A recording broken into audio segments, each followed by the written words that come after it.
Hey guys, hope you're doing great today. It's great to be with you from all three campuses getting to hang out, and I'm so pumped to jump into this with you guys. Who has ever had a crush? Well, you guys are 6th, 7th, and 8th grade, so there is most likely a chance that at some point, somewhere, you have at one point felt your heart flutter. What do I mean by heart flutter? Well, we've all heard about these like crushes you get, right? People joke about celebrity crushes or a crush they have of someone they know in their classroom that they think is really cute. And when we have these crushes, we're all often like people will jump to conclusions saying, oh, I love them. Oh, this is the love of my life. And I am not in middle school anymore, but at one point, I did have a crush to this degree. I had a few crushes growing up early on, but like the one crush that I truly remember was actually when I had just finished 8th grade and going into 9th grade, and I was starting driver's ed in Wisconsin. And I was a homeschool kid, so I walk into the driver's ed class for the first time, grab a seat not knowing anyone, sit down by myself. And the most beautiful woman in the entire world walks into the room, and my heart drops. This woman proceeds to sit in front of me and then ask me my name. And she tells me a little bit about herself. Her name was Katie Van Blarcom. And at first, I actually thought Van was her middle name and Blarcom was her last name. And I teased her about that. And like for the next month, we did this like 5 days a week. Next month, this was what I was so excited about. I didn't care about the class. Who cared what Mr. Ertl had to say? I cared about Katie.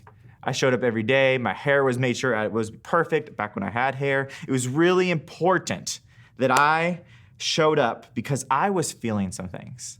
I had these feelings. I was smitten per se. I thought I was in love. I was in love. I was in love. I was in love. Now, jump to the end of the story, like 8 years later. This is Katie Kuhn. She's my wife. But at that point, I thought I loved her, but I really didn't. In fact, it took me 2 years to convince her to even date me.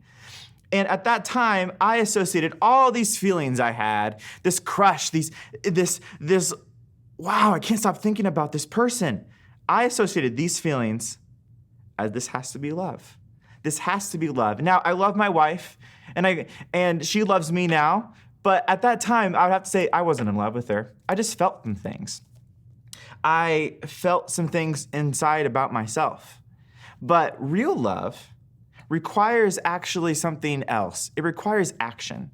Real love requires action from ourselves, an action point. Because real love is not about you, it's about the other person. And let's be honest, a crush, it's about you. So what does real love look like? Well, real love we know comes from God.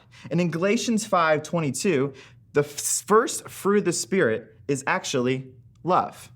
It says, but the Holy Spirit produces this kind of fruit in our lives, love. Then he follows it with all this other stuff, joy and peace, but it starts with love. Well, what does this love look like? Well, this type of love is not the crush kind of love.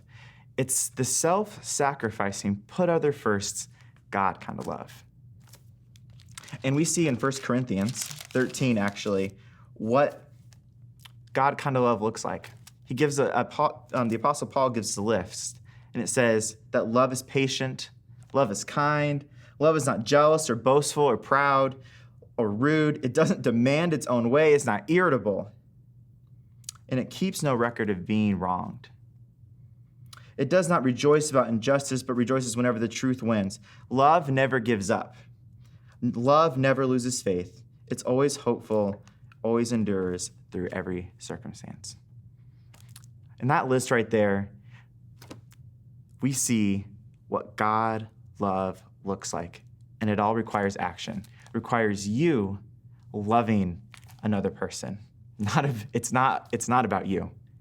It's about someone else.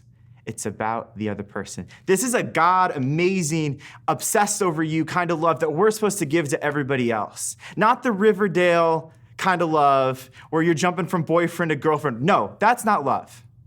Real love is self-sacrificing. Love is patient. It is kind. And when we see the fruit of the Spirit, let's go back to Galatians 5:22. We see the fruit of the Spirit. It says love, joy, peace, patience, kindness, goodness, faithfulness. It starts with love because everything else starts with love there. If you don't have love, you can't be joyful. You can't have peace. You can't have patience. It starts with love. Real love is this, that Jesus laid down his life for you and me. Who are you going to put first today? Because real love isn't about you. It's about them. Love you guys.